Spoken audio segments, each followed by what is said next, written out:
The summer sun pressed down hard on the dry hills, turning the earth around Lin Yue's ranch into a cracked mosaic of dust and stone. The wind carried heat instead of relief, and even the hens refused to move from the shade beneath the porch. Lin Yue had just returned from the stream, her shoulders sore from the wooden yoke across her back, 2 clay jugs of warm water dangling from either side. Her home stood alone, far from the village, a single-room cabin with a sagging roof, a silent well, and a withering herb patch. Some said it was cursed. Others whispered about her late husband, about the night he died and the baby she buried months later. The rest simply forgot she existed, but she didn't mind the quiet. In silence, no one asked questions. No one judged. Her son Ren was the only soul who called her anything other than that widow. He was 6 and small for his age, with wide eyes and a stubborn heart. He spent his days chasing lizards and pretending to be a prince. Lin Yue, on the other hand, spent hers keeping the fire going and their stomachs half full. She set the jugs down and wiped her brow. The world shimmered with heat. Then, just as she was about to turn inside, something flickered at the edge of her vision. A dark shape, a flutter of cloth in the tall grass beyond the well. She stepped off the porch slowly, her bare feet crunching against the dirt. There, by the old fence, half collapsed and useless, was a man. At first she thought he was dead. He lay face down in the dust, one arm outstretched, the other clutched to his chest. His clothes were soaked in sweat and dirt, but there was something expensive about them. A faded silk hem, embroidery where no peasant would waste thread.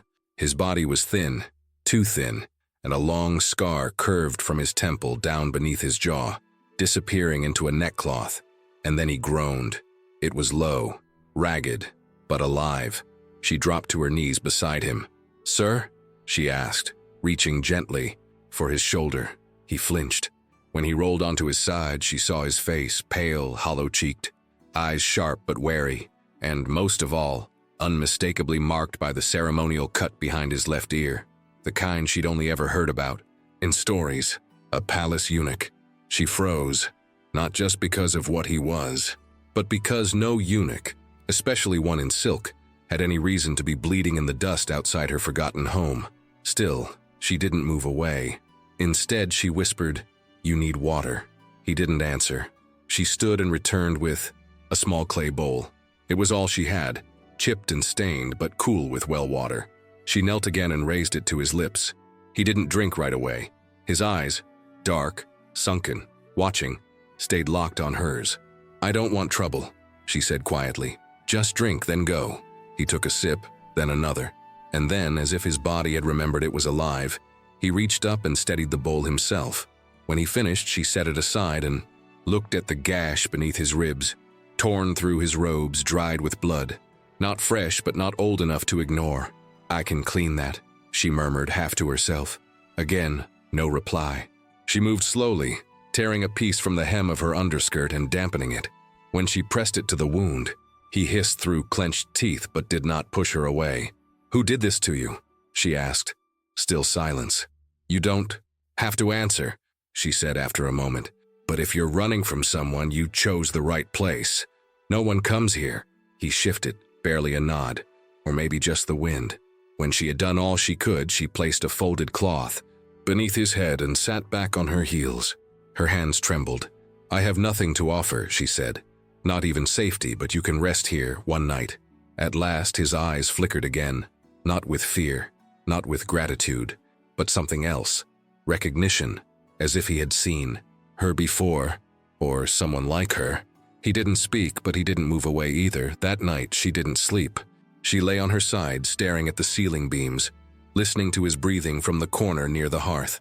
And when the wind shifted, carrying the scent of smoke from the far hills, Lin Yue had a strange feeling deep in her bones.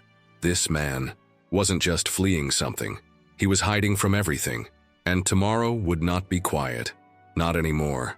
At dawn, the light crawled over the horizon like a secret afraid to be seen. The coals in the hearth had gone gray, and Lin Yue stirred from her thin blanket before her son did. Her bones ached with the weight of another restless night.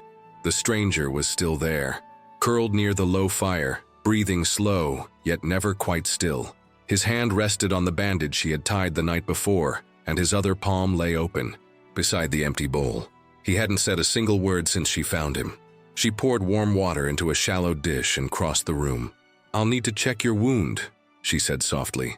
He didn't respond, but his eyes opened, sharp, alert, not dazed like before. When she reached for the cloth around his waist, he tensed, but allowed it. The gash had stopped bleeding, though the skin around it was red and angry. She dabbed it with care. His jaw tightened. "You should speak," she murmured. "I won't ask your name, but if the wound worsens, I'll need to know how to treat you." Still silence. "But as—" She turned to rinse the cloth, a voice rasped behind her. "No ginger?" She froze. The words were hoarse, as if the very act of speaking hurt, but they were clear, intentional. "No ginger," he repeated. "It thins the blood." She glanced over her shoulder. "You've been trained." His eyes didn't flinch. "Once." That was all he said. She dipped the cloth again, her mind already spinning. Men like him weren't simply trained in herbs, not unless they were meant to serve someone important. A physician, perhaps, or something more secretive. "Did someone hurt you because of who you served?" she asked, cautious. He said nothing, but something in his face closed, like a door pulled quietly shut. Lin Yue nodded, accepting his silence. She didn't need answers, only the truth in his wounds. And that truth spoke of betrayal, not battle. Ren woke a short while later, rubbing his eyes and clutching his blanket. When he saw the stranger, he froze. "Mama," he whispered. "Who is that?" "No one dangerous," she said, trying to sound light. "Just someone tired." Ren inched closer, peeking around her legs. "Is he sick?" Lin Yue hesitated. "Healing." The man sat up then, slowly, carefully. He winced but didn't cry out. His posture was too rigid for a commoner, too precise. Even broken, he carried himself like someone who had once commanded obedience without asking for it. Ren stepped forward and held out a small, round stone, smooth, pale, and warm from his pocket. "For you," he said. The man stared at the boy, then without a word, accepted the stone in his palm. Lin Yue watched as he closed his fingers around it, not as if he needed it, but as if he understood what it meant. That afternoon, she found him seated in the yard beneath the willow tree, his back against the trunk, a basket of dry herbs beside him. He was sorting through them, not like a patient passing time, but like someone who knew exactly what he was doing. She approached slowly. "You're working. I can't repay you," he said without looking up. "But I won't. Sit idle. I didn't ask for anything. That's why it matters." She knelt beside the basket and reached in. "These aren't common herbs," she said. "Not all of them grow here. I brought them." "You were carrying medicine?" He paused. "Before I bled all over it." She allowed a small smile. "I thought you were a ghost at first. A palace ghost." He turned his head. "You believe in ghosts?" "I've lived with enough silence to wonder." He didn't smile, but his gaze softened. "Just a fraction. That night, when the wind rose and dust scraped against the shutters, Lin Yue found herself lighting a second candle. She placed it near the hearth, where he now rested with a mat and blanket, his back to the wall, posture alert even in sleep. Ren slept beside her on the mat, his hand curled beneath his chin, a faint snore escaping his nose. The cabin was still, but not empty. For the first time in years, it didn't feel haunted by memories. It felt watched, guarded. The man hadn't told her his name, but she had started to think of him as the stranger with still hands, hands that could crush or heal, that had known power, but now trembled slightly when tying a bandage. Before she blew out the candle, she looked at him one more time, and for the first time he was already watching her, not coldly, not fearfully, just watching. She turned away, heart loud in her chest. Tomorrow, she would ask again, not for his name, but for something even rarer, his reason for staying. The mornings came earlier now, not because of the sun, but because of the quiet rhythm they had started to fall into. Lin Yue rising before Ren, checking the hearth, filling the kettle, and him, the stranger, always awake just before she was, already seated near the window, sharpening a knife or arranging bundles of herbs with deliberate care. She had stopped asking him questions, not out of fear, but out of respect. The truth was, some men spoke only when their bodies had nothing left to hide, and this one still moved like he was expecting a knock at the door that wouldn't be friendly. Still, there were signs, small ones. When he rose to open the door for her, he never turned his back. When he chopped wood, he did it in measured, exact strokes. When Ren fell while chasing chickens and scraped his knee, the man knelt down and cleaned the wound like a soldier tending to a superior. He didn't scold the boy, didn't comfort him either, but he tied the cloth with a care that said, "You matter." That was more than enough for Ren, and in truth, for Lin Yue too. On the 5th morning, she caught him standing in front of her late husband's shrine, the small wooden shelf above the hearth, where incense was lit only once a month now. He wasn't touching anything, just looking. When he realized she was watching, he stepped away without apology. She didn't ask what he'd seen in those ashes. She only said, "He died on the last frost of the winter 3 years ago." The man nodded once, a quiet acknowledgement, not pity, not curiosity, just presence. That evening, as the sky turned, soft with the colors of dusk, Lin Yue returned from the stream with wet sleeves and a cluster of bitterroot in her basket. She found Ren asleep on the porch, mouth open, his hand still clutching a pebble. The stranger sat a few steps away, cross-legged, repairing the broken handle of her old water bucket. She stopped beside him. "You don't have to do that." "I know." He didn't look up, just kept binding the splintered wood with thin twine. "Did you have a home?" she asked gently. A pause. Then, "I had a duty. And now?" Another pause. "I'm alive." She nodded slowly. "Sometimes that's all we can be." They said nothing more. But that night, she left the candle burning longer than usual. And for the first time, she placed a second bowl at the table before serving dinner. She didn't ask him to sit, but he did. He ate slowly, neatly, without waste. When Ren spoke about his imaginary kingdom in the hills, full of rabbits, bandits, and secret caves, the stranger listened. When the boy asked if he had ever ridden a warhorse, the man only said, "Once." That was enough to make Ren gasp and proclaim him a general.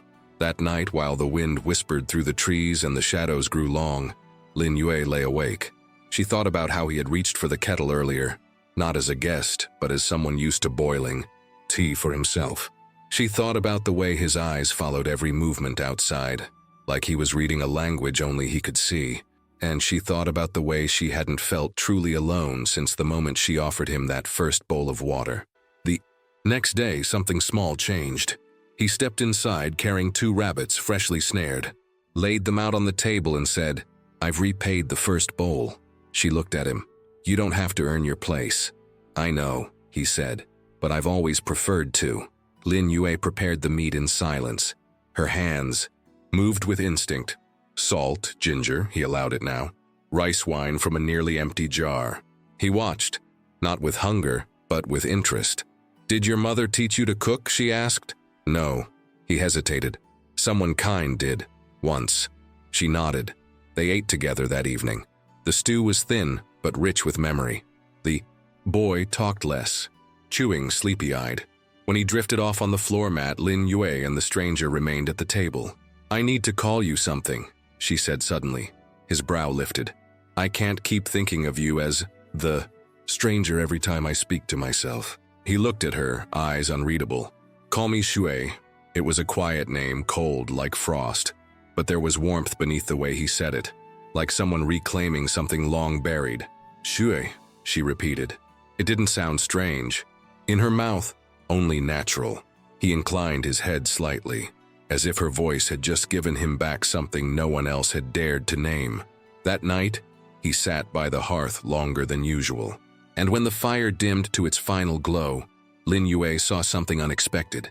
He placed the boy's pebble, the one he had been given days ago, beside the small family shrine, just for a moment, then took it back and lay down.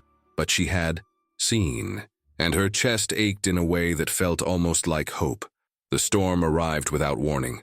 One moment the sky was calm, just a few wisps of cloud drifting across a pale horizon. The next, the air turned heavy, and the birds vanished from the trees. Wind came first, dry and sharp, then rain, sudden and loud, hammering the earth, like 1,000 fists. Lin Yue moved quickly. She pulled the drying herbs from the line, tucked the firewood into the corner beneath the eaves, and gathered Ren into the cabin just as the first crack of thunder shook the roof. Inside, Xue stood motionless beside the door. He didn't flinch at the lightning, didn't blink at the sound of wind slamming against the shutters, but his eyes were dark, too dark, as if the storm outside had pulled something from inside him. A memory or a fear or both. "You've seen worse," Lin Yue said gently, handing him a dry cloth. "Yes," he murmured, and then quieter. "But storms don't always fall from the sky." She didn't press him. Instead, she lit a small lamp and poured warm tea into 3 chipped cups. Ren, sleepy from the humidity and the noise, curled up in her lap, thumb pressed against his cheek. The boy didn't fear thunder, not anymore. Not with 2 steady presences on either side of him. Xue sat across the room, legs crossed, his gaze fixed on the flame. "I dreamt of water once," he said suddenly. Lin Yue looked up. "I was on my knees, in the palace. Someone had spilled a bowl of it onto the floor. I remember wanting to drink from it, even knowing it would make them laugh." She held his gaze. "Did you drink it?" "No," he said. "Someone else did, and they were punished for it." Silence followed. Outside, the wind howled louder. Inside, her fingers curled protectively over Ren's shoulder. "Not all water is clean," he added, "but sometimes it saves." When the fire began to fade, Lin Yue stood to add wood. A gust blew through the cracks in the window, knocking over a stack of linens. She moved to pick them up, and that's when she saw it. A strip of cloth had fallen from between the folds, dark blue, embroidered with gold thread, soaked, and half torn. At its center, nearly hidden in the design, was a stitched emblem, a 5-pointed star inside a crescent moon. Her breath caught. She knew that mark. Everyone who had ever heard whispers of the palace did. It was the private crest of the inner guard, the secret protectors of the imperial bloodline. Few had seen it. Fewer still lived after doing so. Slowly, she turned toward him. His expression hadn't changed, but his body was still now. Deliberately, still. "You dropped something," she said, voice calm. He didn't answer. She picked up the cloth, folded it once, and placed it on the table. Then she walked away. That night, she didn't sleep. Not from fear, not exactly, but from the weight of what she now carried. He had been more than a eunuch, more than a servant. He had been someone trusted with the lives of rulers. And now he was sleeping on straw in the corner of her house with her son dreaming inches away. She sat near the hearth, wrapped in her shawl, staring at the coals. When the rain stopped, silence returned, but it didn't bring peace. It brought waiting. Something was coming, and she knew deep in her bones that it wouldn't knock before entering. The sun returned as if nothing had happened. The earth steamed, the leaves dripped, and the world outside sparkled with the uneasy calm that always follows a night too loud to be forgotten. Ren chased frogs in puddles. Shui sat beside the well, sharpening a blade that hadn't been seen before. Lin Yue stood at the threshold, watching them both. Then she saw them, far on the ridge, black dots against the golden light. Riders. 6 of them, moving slow, deliberate. Not traders, not villagers. She stepped down from the porch, her voice low. "Shu." He was already standing. His eyes had found them before she spoke. He didn't run, didn't hide. He turned to her and said, "Take Ren inside." "Who are they?" "Men I used to command." The words hit heavier than thunder. Lin Yue grabbed Ren and ushered him into the cabin. She closed the door but didn't bar it. Outside, the hooves grew louder. She could feel it now, the moment pulling taut, like the string of a bow drawn and waiting to release. Then silence. Then a knock, not on the door but on the earth itself. 6 riders dismounting in unison, boots hitting soil like ritual. She stepped outside again. Xue stood in front of the house, straight-backed, empty-handed. The man at the front removed his helmet. "Master Sue," he said, "we've come to return you to the capital." "I am no longer master of anything," he replied. The man bowed his head slightly. "But we are still yours. Orders or not." Lin Yue's breath caught. They hadn't come to arrest him, they had come to serve. The man looked at her next, then bowed low, deeper than he had to. "You gave him water," he said. "The old code binds us to protect you." And suddenly, she understood. This wasn't about crowns or crimes. It was about loyalty that outlived titles, and a bond forged not in blood, but in kindness. They stood like statues, 6 men in black armor, faces worn by sun and silence, but eyes, sharp as obsidian. Each bore a mark on the right pauldron, a crescent moon over a sword, the sign of the Emperor's hidden hand. But none of them moved without Shu's word, and Shu said nothing. The air was still. Even the birds knew not to speak. Lin Yue stood at the threshold, Ren clutching her skirt, eyes wide. She could feel the old world and the new one colliding in that moment. A poor woman's cabin now standing on the border of imperial shadow. The commander stepped forward. He was older than the others, with gray threading his hair and a scar, splitting his brow. When he spoke, his voice was low, not disrespectful, but not kind either. "We've followed your trail for 13 days. The court believes you dead." "I should be," Shui said. The man nodded once. "Then why live?" Xu glanced back toward the door, toward her, then returned his gaze to the soldiers. "I found water," he said, "and silence, and no lies." The commander's face did not shift. "You are still under order." "I no longer recognize it." "Then what do you recognize?" Zhui turned to Lin Yue, and without hesitation said, "This house, this boy, this woman." Her breath caught. She didn't move, didn't speak, but her hand rested gently on Ren's shoulder, not to protect, but to steady herself. The commander looked at her, not with scorn, with the weighted curiosity of someone raised to see peasants as background, not center. "You offered him water," he said. She nodded. "Why?" "He was dying."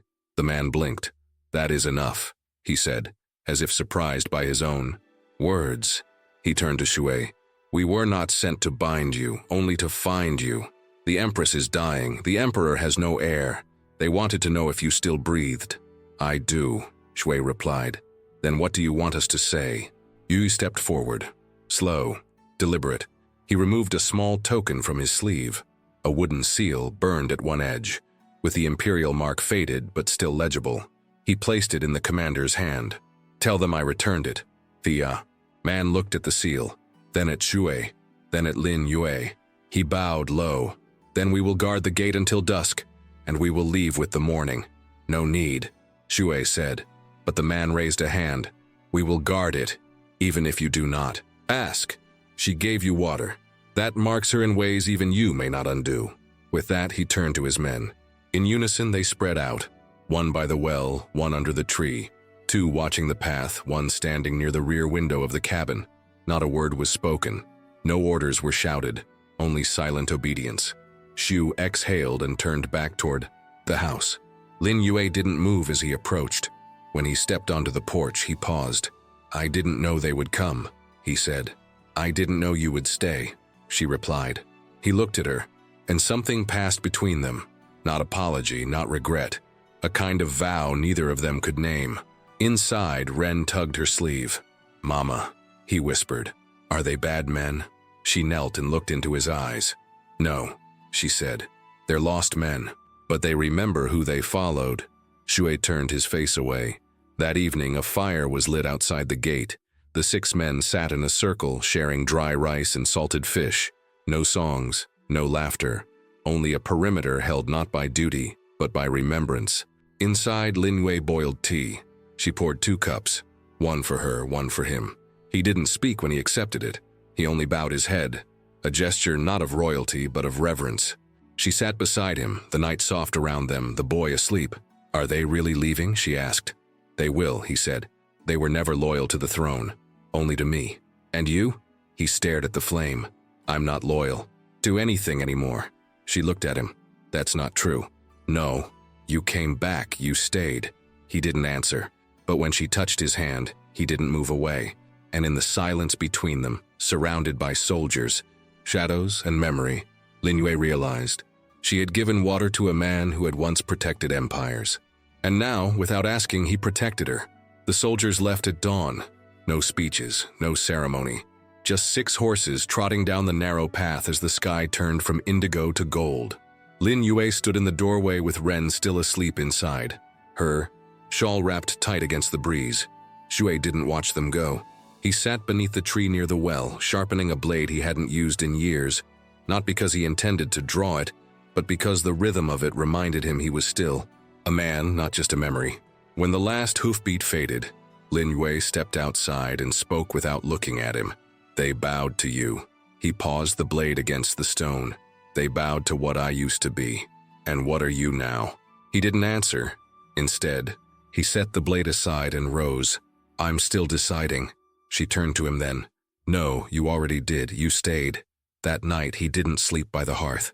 He rebuilt the broken latch on the back door, patched the leak in the roof with old cloth and resin, and reinforced the woodpile shelter.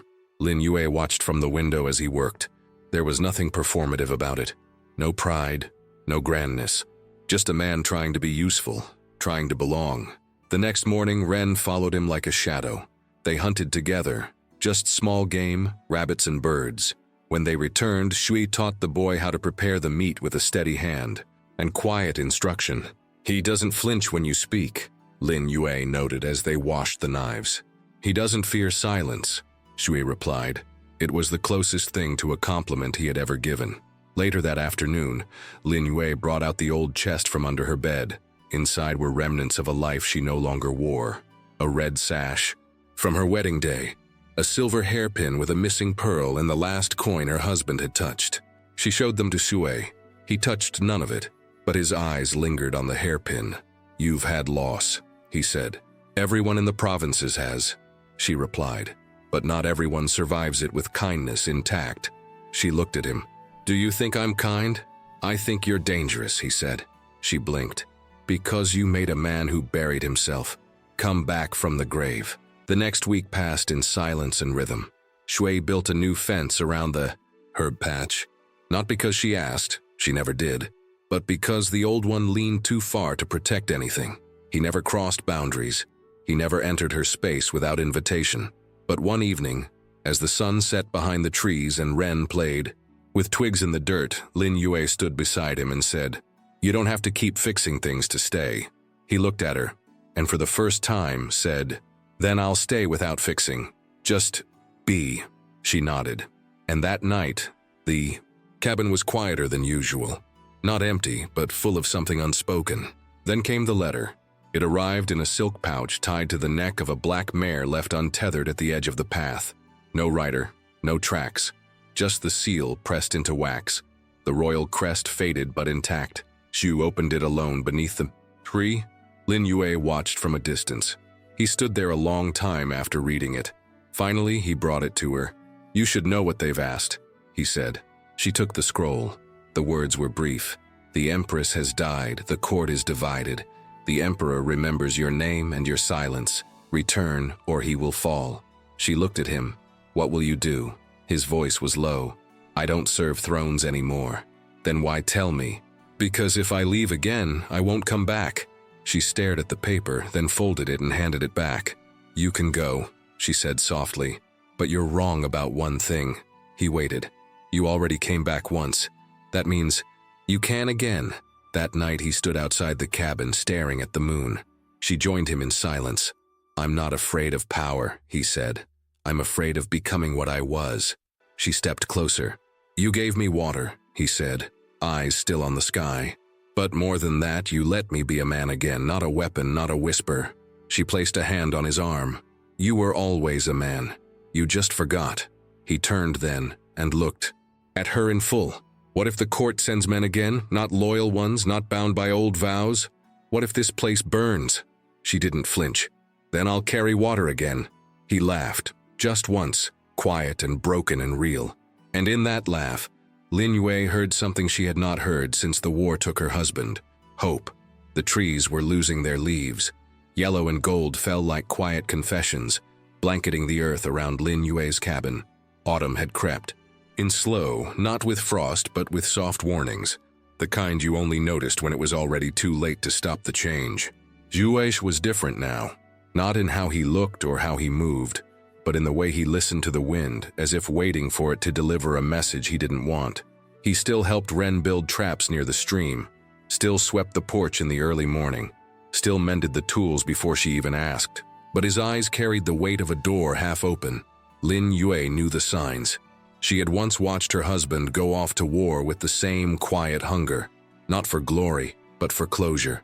One evening, after the lantern was lit and Ren had drifted Into sleep beside the fire, she found Shu in the herb garden, sitting with a blade of dry grass between his fingers. He didn't turn when she approached. They sent another message, he said, slipped under a stone by the well. She waited. He held it out. She took it. It was a single line. The Emperor's days are ending. He asks for the man who saved him in secret. No seal, no threats. Just the kind of sentence that men of honor could not ignore. Lin Yue folded the paper and tucked it into her sleeve. He wants your loyalty. Shui shook his head. He wants to believe someone still remembers what that word means. And, Yugo? He finally looked at her. I don't know who I am if I return, and I don't know what I become if I stay. You already made your choice once. I didn't. I bled into your dust and you gave me water. That wasn't a choice, that was mercy. Lin Yue knelt beside him. You're wrong. Mercy doesn't make a man stay. Mercy doesn't make him teach a boy to tie knots or bury the bones of a fox so the child wouldn't cry. Mercy doesn't make him build a fence night after night, even when no one asks. He looked down. Her voice softened. You didn't survive the palace. You outgrew it. The silence between them grew heavy. Then, as if lifting a stone from his own chest, Shui said, If I go, it's not for power. It's for the man I used to protect, the one who gave me freedom once. I owe him that. She nodded, then stood. Then go, she said, but not without saying goodbye. He left at sunrise, no horse, no escort, just a small satchel and the long, straight dagger at his hip.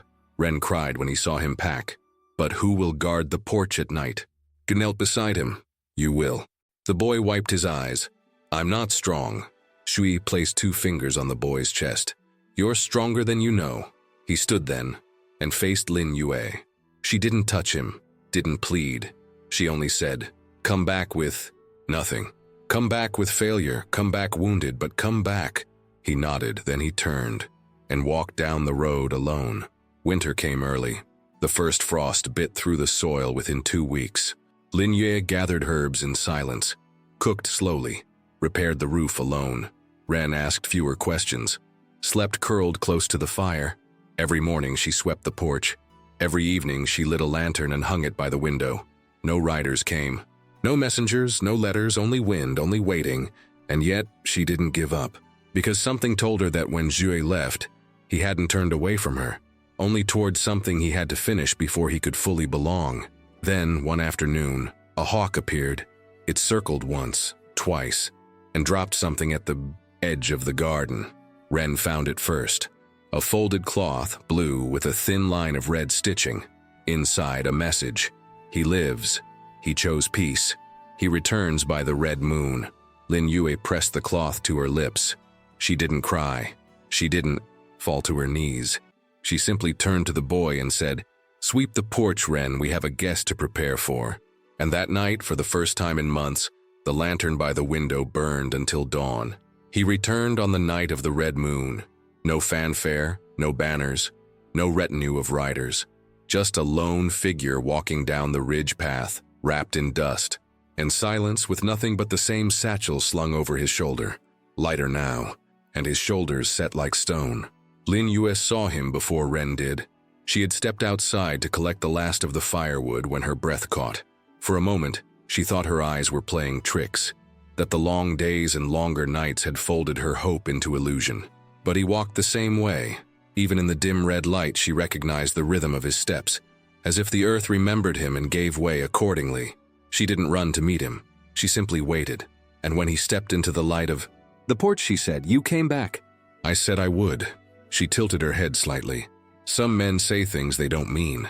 I wasn't one of them, he replied. She searched his face. He looked older, thinner. The scar along his jaw was red again, as if recently reopened, and not yet healed, but his eyes, they were clear, like someone who had finally emptied what needed emptying. He took something from his satchel. It wasn't gold, or metals, or tokens from the capital. It was a small wooden carving, rough, simple, a woman standing with a bowl in her hands. Her feet were planted wide, her posture strong. He placed it gently on the windowsill. For the day you saved me, he said, even when I didn't. Want to be saved? Lin Yue didn't speak. She stepped forward and took the carving in her hands, then looked back up at him. Are you done running? He nodded. For good. She reached for his hand, not as a lover, not even as a widow needing comfort, but as a woman choosing presence. Their fingers met and stayed. That winter the wind blew harder than usual, but the fire never went out. She built a new shed near the herb garden, helped Ren string fishing lines before the stream froze. He never spoke of the palace, not once, but some nights Lin Yue would see him looking toward the hills, jaw tight, shoulders still, and she would place a cup of tea beside him, then sit without speaking. That was enough. One morning, Ren asked if he could call Shui father. Zhu froze. Lin Yue answered for him. You don't need to call him anything, just remember how he makes you feel when he's here. Ren nodded and didn't ask again. In the spring, new herbs grew where none had before. The soil, once dry and forgotten, bloomed beneath careful hands. Shui built a bench in the garden shaded by a leaning willow, and every evening after the chores were done, he and Lin Yue would sit there, sometimes with Ren between them, sometimes just the two of them. They didn't speak of futures. They didn't speak of promises, but each day began with warmth, and each night ended with peace. Years later, travelers would pass by the house on the hill, the one with smoke curling gently from its chimney, and the porch with carvings of birds, bowls, and crescent moons. They'd speak of a quiet man who walked like a ghost but worked like a farmer, of a woman who offered tea to anyone who knocked, and of a boy who laughed louder than the wind. But no one ever guessed who he had been. No one ever knew the title he had turned down, because he had chosen something stronger than power. He had chosen to stay. If this story made your heart pause, even just for a moment, don't let it end here. Tap subscribe to stay close. Leave a comment. We always read them. And if someone ever offered you a kindness you didn't deserve, tell them, even if it's been years. Some debts are best repaid with presents. We'll see you in the next story.